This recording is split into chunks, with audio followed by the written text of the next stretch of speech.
ہمیں پولیس والے پکڑیں اور جیل لے جائیں، حضرت مجدد سے ملاقات ہوگی۔ کچھ ڈاکٹر ایسے محبوب ہوتے ہیں نا کہ ان سے علاج کروانے کے لیے لوگ بیمار ہونا پسند کرتے ہیں۔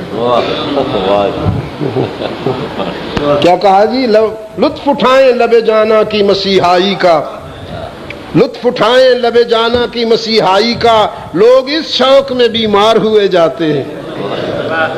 مجدد الفسانی رحمت اللہ تعالی علیہ کو ایک عرصہ تک جیل میں رکھا گیا۔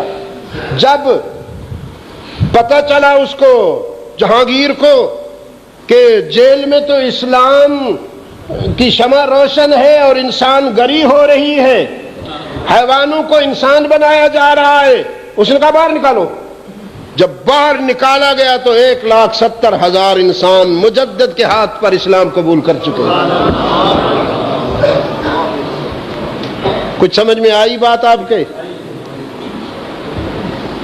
اور اب تمہیں کیا ہو گیا ہے؟ علماء کرام سنایا بتایا کرتا ہوں، کاندھلا کی ایک مسجد میں امام صاحب تھے، کاندھلا کی ایک مسجد میں، جامع مسجد میں امام صاحب تھے، لیکن وہ امام صاحب کون تھے؟ قطب الاقطاب حضرت مولانا رشید احمد گنگوہی کے مرید ہیں، فیض یافتہ ہیں، خلیفہ ہیں، مبلغ اسلام محمد الیاس کے بڑے بھائی ہیں، اور شیخ الحدیث محمد زکریہ رحمت اللہ علیہم کے والد گرامی ہیں محمد یحییٰ کاندھلوی، مولانا محمد یحییٰ کاندھلوی۔ ان کی مسجد کے سامنے مندر تھا، ہندو مسلم جھگڑا ہو گیا بیچ والی زمین پر، غیر مسلموں نے کہا یہ مندر کی ہے، مسلمانوں نے کہا یہ مسجد کی ہے، کیس چلا گیا انگریز جج کی عدالت میں۔ چند پیشیوں کے بعد ہندوؤں نے ایک تحریر عدالت میں دے دی کہ یہ لڑائی جھگڑے سے تو بات نہیں بنے گی اور پتہ نہیں فیصلہ بھی کب ہوگا۔ تحریر میں لکھا مسلمانوں کا امام مولوی محمد یحییٰ کو عدالت میں بلا لیا جائے، اگر وہ آ کر عدالت میں بیان دے دیں کہ یہ زمین مسجد کی ہے تو ہم کیس واپس لے لیں گے، کوئی دعویٰ نہیں کریں گے، مولانا کا بیان پر ہم اعتماد کرتے ہوئے زمین کی ملکیت مسجد کے حق میں تسلیم کر لیں گے۔ مسلمان بہت خوش ہوئے کہ دال کھاتے ہیں کم بخت، عقل تو ہے نہیں، ہمارے مولانا کو انہوں نے منصف مان لیا تو فیصلہ تو ہمارے حق میں ہو گیا۔ سمن جاری ہوئے مولانا کے نام، انگریز جج کی عدالت کی طرف سے سمن آئے تو محمد یحییٰ رحمۃ اللہ علیہ نے سمن دیکھتے ہی کاغذ کی پشت پہ لکھا انگریز کی مسلم دشمنی اور اسلام کشی، اسلام دشمنی اور مسلم کشی کو دیکھ کر میں بوڑھا آدمی ہوں، کمزور ہوں، بیمار ہوں اور تو کچھ کر نہیں سکتا، اللہ سے میں نے وعدہ کیا ہے، قسم کھائی ہے، جب تک زندہ ہوں کسی گورے کو، انگریز کو جان بوجھ کر آنکھوں سے دیکھوں گا نہیں۔ ایسے بھی تو لوگ گزرے ہیں نا، آپ کو تو 4 پیسے ملے تو پہلا کام یہی کرتے ہیں کہ جین خریدیں گے، نئی نہیں تو لنڈے سے جو انہوں نے تھوک کے پھینکی ہے، میرا نوجوان اٹھا کے اپنے ڈھانچے پہ چپکاتا ہے اور پھر اکڑ کے چلتا ہے جیسے ہفت اقلیم کا بادشاہ جا رہا۔ اس کے احساس کمتری کا یہ عالم ہے، اس کا بس چلے تو اپنے ڈھانچے سے یہ کالا چمڑا اتار کر گورا چمڑا چڑھا لے۔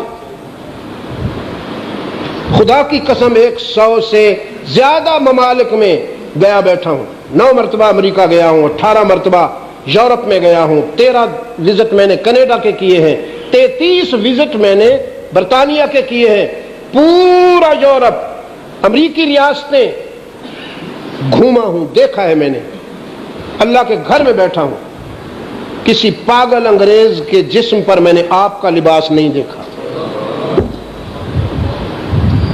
اور سکھ کو میں نے جہاں بھی دیکھا کم بخت کو اتنی موٹی پگڑی سر پہ، ٹانگوں پر تو پتلون ہوگی، ادھر بھی کوٹ ہوگا، لیکن سر پہ پگڑ ضرور ہوگا، وہ ان کا کرپان ہوتا ہے۔ ایئر لائن والوں نے کہا کہ یہ الاؤڈ نہیں ہے، ہم تو چاقو نہیں رکھنے دیتے، اتنا بڑا کرپان ہے، تو پوری سکھ برادری نے فیصلہ کیا کہ ہم اس ایئر لائن پر سفر نہیں کریں گے جس پر ہمیں کرپان لے جانے کی اجازت نہیں ہوگی. تو سب نے مان لیا.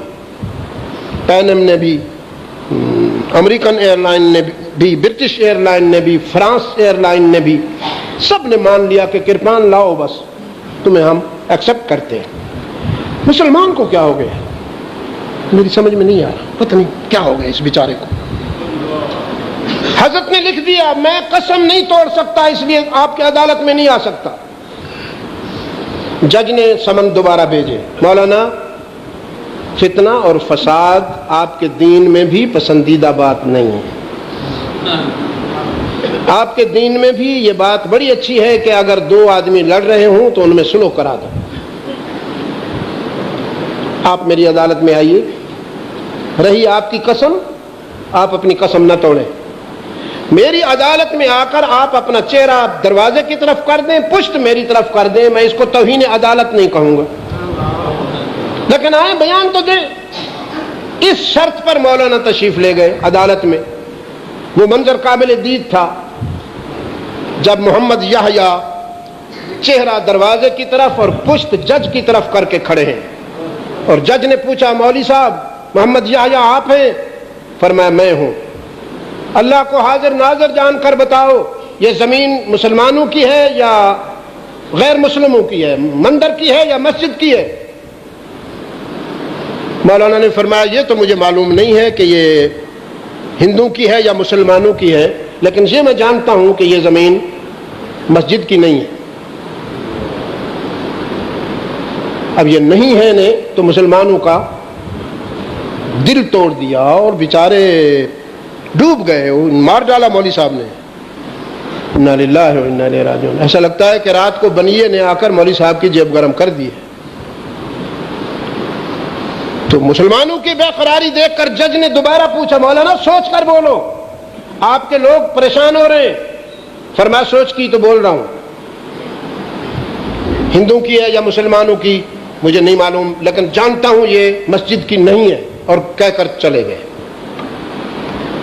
ہندو خوش ہو گئے کہ ہم کیس جیت گئے، مسلمان بجھ گئے کہ ہم کیس ہار گئے. انگریز جج نے بھی لکھا آج فلاں تاریخ کو میری عدالت میں محمد یحییٰ کا بیان ہوا، اور میں اس بیان کی روشنی میں زمین کی ملکیت مسجد کے حق میں تسلیم کرتا ہوں. لیکن ساتھ میں اس نے پرسنل امپریشن بھی لکھا کہ میرا ذاتی تاثر یہ ہے کہ آج میری عدالت میں مسلمان کیس ہار گئے ہیں، اسلام کیس جیت گئے ہیں.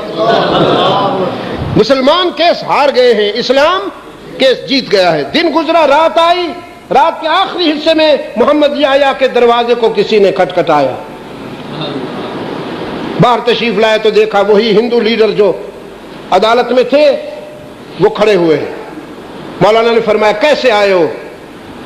انہوں نے کہا مولوی صاحب بڑی مشکل سے دن گزرا تھا، بڑی بے قراری سے رات گزری.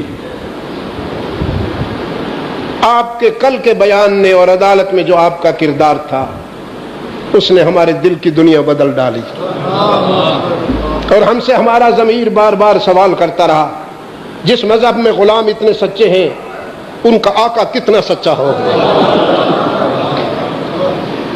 مولانا ہمیں مسلمان بنائیے، ہمیں اس کا غلام بنائیے جس کی غلامی سے آپ کو صداقتوں کی یہ بلندیاں نصیب ہوئی ہیں. اور کل آپ عدالت میں تشریف لائیے، ہم یہ زمین آپ کے نام وقف کرتے ہیں. یہ کاغذات ہیں، اصل ملکیت ہماری ہے، اس زمین کے ہم مالک ہیں، فرض ملکیت ہمارے پاس ہے، ہم یہ زمین آپ کے نام کریں گے. مولانا نے فرمایا مجھے نہیں چاہیے. تو پھر آپ جیسے فرمائیں گے. انہوں نے کہا پھر مسجد کے نام کر دو. اب مسجد کے نام کریں گے. اگلی صبح مولانا پھر عدالت میں آئے. ان لوگوں نے بیان دیا، کاغذات سامنے رکھے عدالت کے، ہم مالک ہیں، لیکن ہم چونکہ مسلمان ہو گئے ہیں اس لیے یہ زمین بھی مسجد کے نام وقف کر دی جائے. جج نے وہ زمین مسجد کے نام لکھ لی. محمد یحییٰ نے اپنے جذباتی اور نادان دوستوں کی طرف دیکھ کے فرمایا کل تو تم بڑے ناراض ہوئے تھے، لیکن تمہیں یہ خیال نہیں آیا کہ ایک طرف زمین تھی، ایک طرف میرا دین تھا. زمین اپنی طرف بلا رہی تھی، دین نے اپنی طرف متوجہ کیا. دین کہتا تھا مجھ پہ داغ نہ آنے پائے، زمین کہتی تھی مجھے اپنا لیا جائے. جھوٹ بولتا زمین مل جاتی، میرا دین داغدار ہو جاتا. لیکن میں نے زمین جانے دی، دین کو بچا لیا. میرے اللہ نے میرے دین کو بھی بچا لیا، مجھے زمین بھی عطا کر دی. اور وہ جو کل ہرے رامو ہرے شنکر، ہرے رامو ہرے شنکر کہتے ہوئے آئے تھے، آج وہ الا اللہ کی ضربیں لگاتے ہوئے جا رہے ہیں. یہ تلوار سے نہیں ہوا، کردار سے ہوا. تلوار کبھی کبھی ضرورت پڑ جاتی ہے، جیسے آپریشن روم میں ڈاکٹر مجبوراً نشتر سے کام لیتا ہے. یہ صرف مسلمان کی بات نہیں کر رہا ہوں، انسانی فطرت کی بات کر رہا ہوں. آج جو لوگ مسلمانوں کو تانا دیتے ہیں کہ تم ایکسٹریمسٹ ہو، تم دہشت گرد ہو، انہیں حیا کرنی چاہیے. تم نے بوسنیا میں کیا کیا؟ تم نے ویتنام میں کیا کیا؟ آج کابل میں اور عراق میں اور بغداد میں تم کیا کر رہے ہو؟ کوفہ میں اور بصرہ میں اور کربلا میں تم کیا کر رہے ہو؟ انسانی لاشوں کی ڈھیر لگایا ہے تم نے. تم سے بڑا دہشت گرد کون ہوگا؟ تم سے بڑا ایکسٹریمسٹ کون ہوگا؟ بے شک کبھی کبھی تلوار کی ضرورت پڑتی ہے، اور یہ صرف اسلام کی بات نہیں ہے، انسانی فطرت کی بات ہے. لیکن اسلام جس پر ناز کرتا ہے وہ تلوار نہیں، کردار ہے. وہ کردار ہے.